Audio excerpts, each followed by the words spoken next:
Well, it is Sunday morning. I am sitting here. Ollie, I'd said this a couple weeks ago, decided that he wants to partake in some hockey. He wants to, at 12 years old, he wants to now play hockey. So Amy and I support him. And as if you are hockey parents out there, you know, for some reason, hockey has to be around 3:15 in the morning, it feels like. Now, every week of the last month, it's been 7 a.m. Today, he was to be on the ice at 8:30. So, given the light work schedule for me this weekend, I said that I would take him this morning. Now, I also want to. I also have a number of videos I want to do this morning. Talk to you guys about horses, what's going on in the barn, if there's anything to talk about.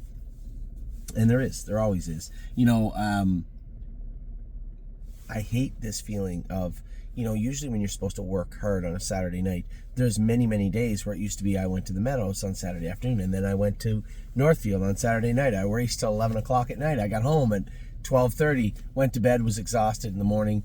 That's kind of how Saturdays work for me. I don't often have Saturdays off where there's nothing to do. And you end up going stir crazy on a Saturday night, trying to find something to watch on Netflix. So that was what our Saturday night was like last night. It's nothing wrong with that. In the bigger scheme of things, it's okay to have a Saturday night off here or there. And certainly, I don't think we made the most of it, but we definitely recharged our batteries last night on a Saturday night just to relax, watch TV, and get up and take Ollie to hockey practice. Now, open house is coming on the 14th. I had a great conversation with James this morning the whole way here, just talking about a number of topics inside and outside the barn. How did his Saturday night go? He told me he won a couple of races. I asked him about Woodmere Flojo the other night. He said he hit the gate, made a break, caught the gate. She was really hot, and he couldn't back her into a hole. It just, for whatever reason, she was a little ornery the other night, and which wasn't like her. I said, okay, well, we all have bad nights. It happens. He wasn't too concerned with her overall output. The biggest problem I had with Woodmere Flojo and those fillies is with the Canadian dollar and the classes that they're racing in there, I kind of got the feeling that they were a little underused. And that's not, and I guess that's the wrong word, because it's not like Dominic or James or anybody underused them. I just feel that the potential to race in better classes is over here. Now, having said that, I want to watch Lady Hess race on Lasix. I want to watch Woodmere Betcha race in that series. And I want to watch Woodmere Flojo one more time. I know it's a little bit different. I know it's Jamie and Angie own a piece of Woodmere Flojo. So you have that extra audience, right? That is watching with Christmas is coming. So obviously that extra audience watching with bated breath to see how the horses are going to do. And I am also.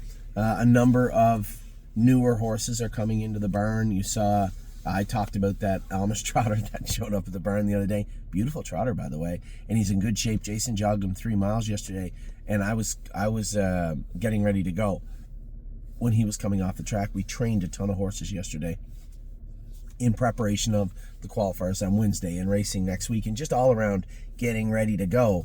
And he came off the track, I said, and I just couldn't place him. We just have so much going on right now. I just looked at him and said, who is that?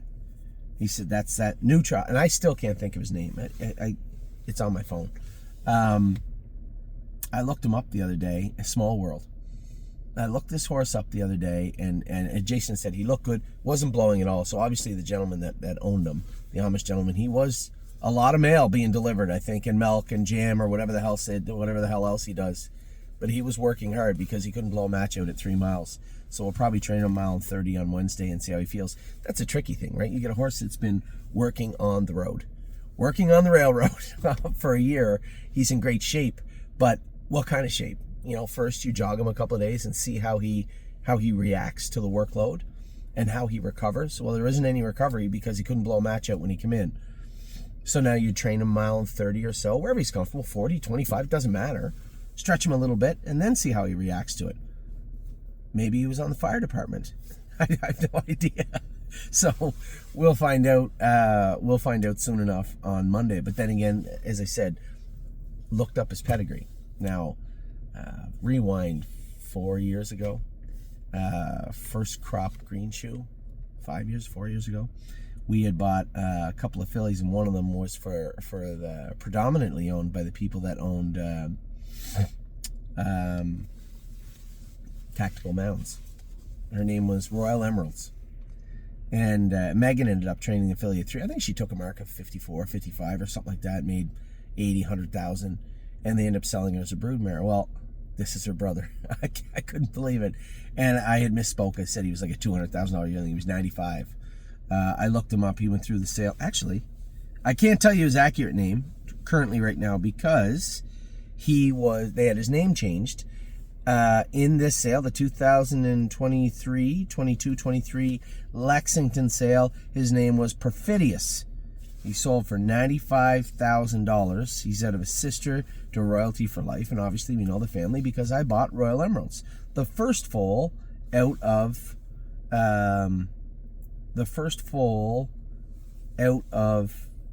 this family was Royal Emeralds, and this is her brother by Walner. So there you have it. You want to look him up? His registration number is 1XD91. So if you go in to track it and put in where the name would be, 1XD91, I can do it for you here. I'm just being lazy, I guess. 1XD91. We'll go to, oh, it's right there. His name is Mortlock, not Matlock. Mortlock, Mortlach. Now, Newts and Trotting owned him at the time.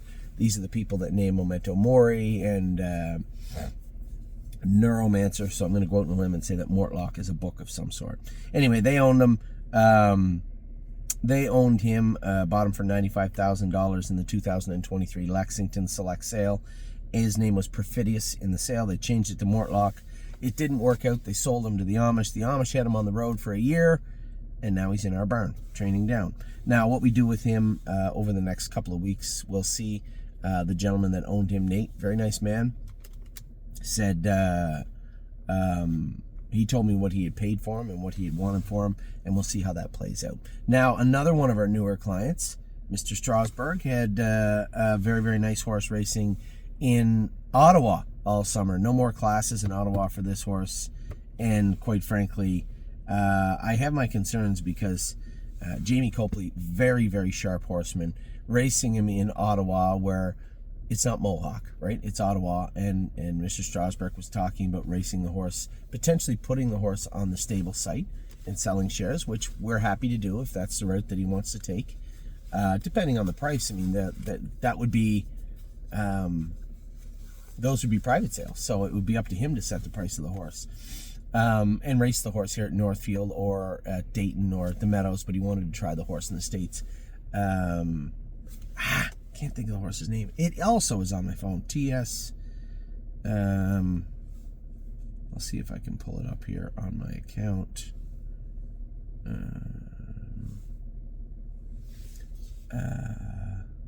TS Liz Shadow, right? The horse is racing in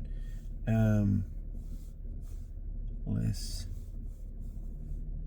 Is it TS? I'm not sure. Give me a second here. No, it's not. Something Liz Shadow, racing in Ottawa and doing very, very good for Jamie Copley. He wants to race him over here at Northfield, so he's on his way up to Ontario tomorrow to get papers drawn, and he'll show up also. And if you've been following along with us, you know that there's 0 stalls, so we are going to have to move one of the horses along over to Ontario, or honestly, it's not going to be a problem because Spitfire Overseas is going to have to get qualified, and then where do we go with him? It's not going to be Northfield, so it'll either be the Meadows or it'll be Mohawk, and that's Spitfire. Secondly, we have a couple of horses racing in Dayton, and one of those horses can go down to Dayton. We have a number of horses that are coming back in that are going to go over to Ontario. We have horses coming in Ontario that have to work in Ontario. So there's a lot of movement going on.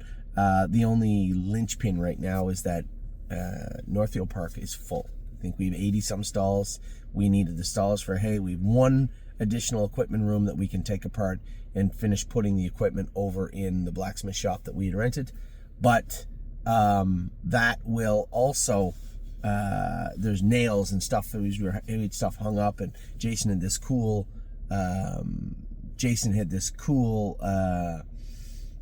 bin set up for like hobbles and hobble hangers, knee boots and trotting boots. That has to be moved over and set up in the blacksmith shop also. So this is all stuff that has to go on, but as we're training horses and getting them ready, at the end of the day, it's hard sometimes. So last week we took a rain day to take one of the equipment rooms apart, throw out the old equipment, move the newer equipment over to, or some of the equipment that's usable, over to the blacksmith shop and get things moving in that regard.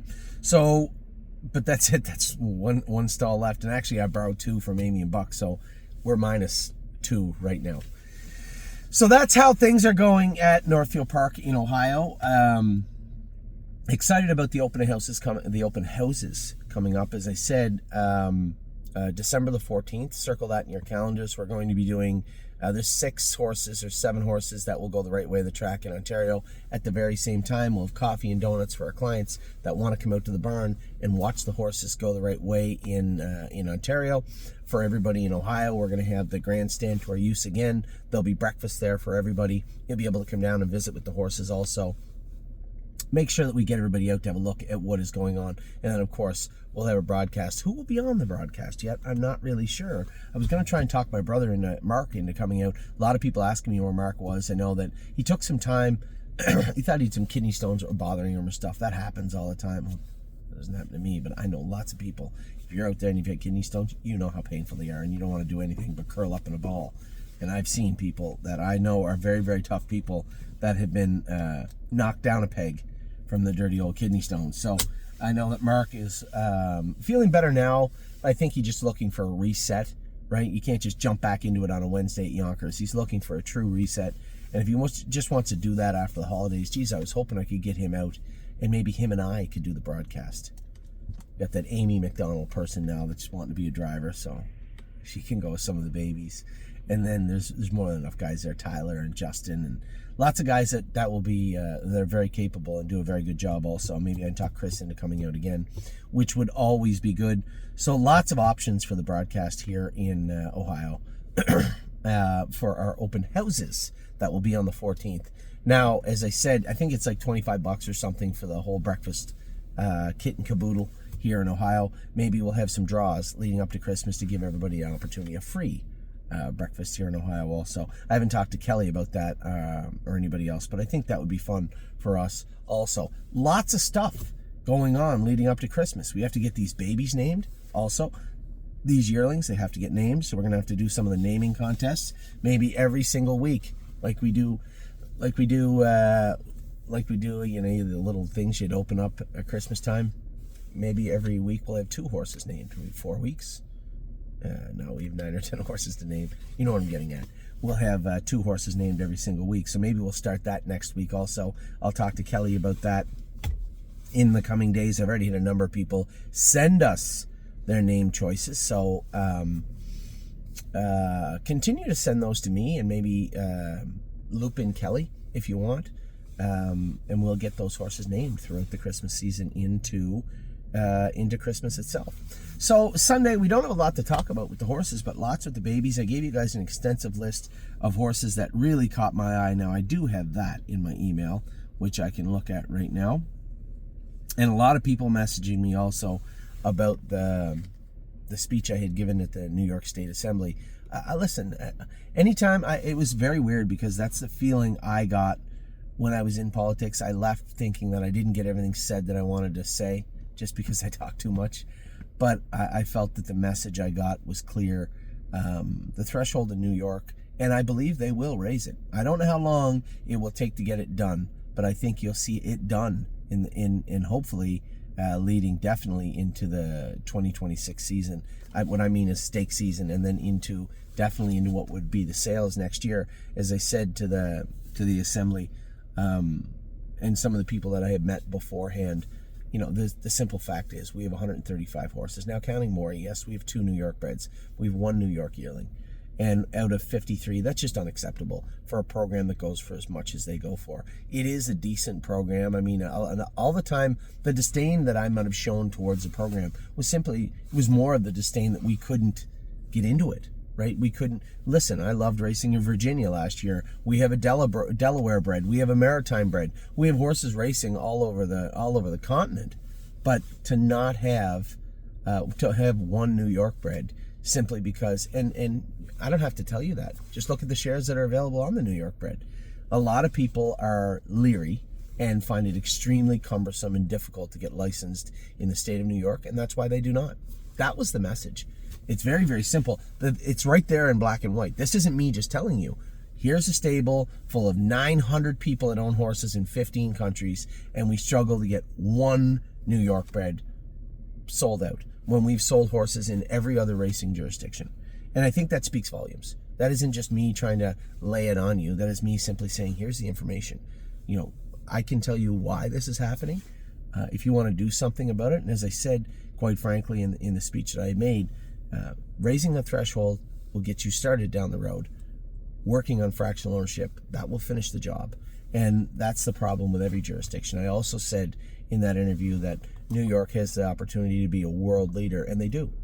Because as of right now, there isn't a jurisdiction anywhere that, and this has to be done through the horsemen's associations. There isn't one jurisdiction that has actually said, okay, we are going to dive into fractional ownership. We are going to help our trainers bring on these fractional owners. We're going to try to work with the commissions to get the thresholds raised, when it isn't a threshold problem. It's the cost of licensing. I had also said in the interview that I loved what Michigan did.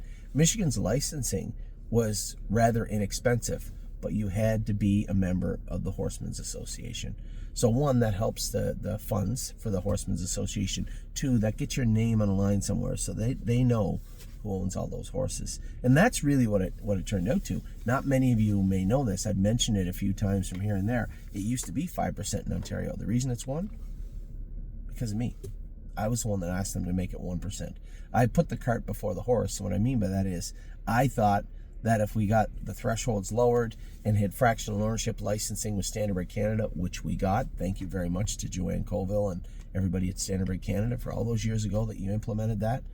After we got that done, that the AGCO, which was the ORC at that time, would be forced to lower their thing, saying, okay, if you own less than 5% of a horse, your fractional ownership license for the AGCO is going to be $30, right? But once you go over that threshold, right, now you're a member of horse racing, your renewal will be the same as everybody else, which I think is fair. And the idea, and it was Joe Feraldo who echoed what I'd said, the idea that somehow we have these nefarious people in horse racing. We do, but you do in every sport. But in our midst, in the stable or in other fractional ownership operations, you know, the one lady, Carrie Wilmer, I believe is her name. I believe that was her name. She was the chair of the assembly, and the chair of that panel. I guess we're the panel. She was the horse racing group that is set up inside the assembly. I apologize, I don't know the right name. She said it. You know, you have to know who you're in business with, and that's fine. You know, obviously, if your name is written down in COSA or OHA, we know you're a member. Here's the total membership of that particular horse with the stable. In fact, I'll even go a step further. Here's the total membership of the stable.ca. If you want to look through the members and see who is, or maybe not be a problem, flag the ones that you maybe want to look into and look into them. Fill your boots.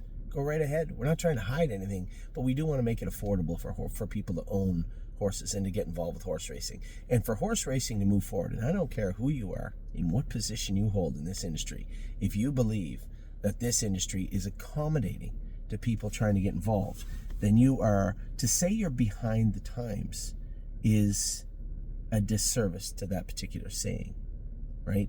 You have to understand that the reason that we have ownership issues is simply from the front end. Your fault. If you're in charge of allowing people into the industry or vetting people or getting people licensed, then that is step one. It has to be overhauled, it has to be fixed, and you have to make it easy and affordable to become an owner in horse racing, because regardless of your thoughts on the process right now, it is not either. It is very complicated in many states. It is very expensive in some states. And until we can fix that problem, we're always going to have this problem. So there's your little bit of a rant for a Sunday. And it's not a rant. It's just informative. That nothing I just said was even mostly my opinion. That's reality. That's a fact-based comment or comments right there. So open house on the 14th. I appreciate all the people that reached out regarding regarding the New York Assembly. I didn't make a big deal about it, but it was a big deal, and quite frankly, it could be the tipping point, right? If you think that all these dominoes are set up in a line that have to take place for this industry to start to grow and expand and be more accommodating, that New York Assembly testimony could be the domino that drops, the first one to tip over. So I am excited a little bit about that, and happy that I had an opportunity to speak there. So thanks to the Assembly for allowing me to do so. Now, in passing, I did have a couple of emails from people. I sent a video out, and have a video about the quote also, so there's going to be more emails coming. People saying, you mentioned this colt or that filly or this one or that one. You didn't mention mine. What are your thoughts on mine? If I didn't, on the opening video this week, I mentioned a number of horses that caught my eye, and Amy talked about some that caught her eye. Keep in mind, I need you to take all of that with a grain of salt. None of that matters, because it is November. It's not even December yet, and you know how I know, because tomorrow is my birthday. December 1st is tomorrow. It's not even December yet. And for everybody to understand that a lot has to happen between now and July. These are all just preliminary thoughts, and I talked about the horses that caught my eye, as Amy did. Horses like Cirrus, Cover My Short, Exkey. James talked about Highland Fire and Ice today, said she trots good, a little cranky. I said, well, that's the filly in her, she'll be fine, which is 100% accurate. History Hanover has been, the entire History Hanover saga situation has been extremely perplexing to me. How he only went for that, how he looks as good as, if we had bought History Hanover for $160,000 and he was broke and going the way he is, I would be thrilled. That's the best way to put it, I suppose, because the horse looks great on the track. Holding Pattern, our homebreds coming in this year look great. Now, getting everything prepared for the mares to be bred next year and all those babies to come in next year also.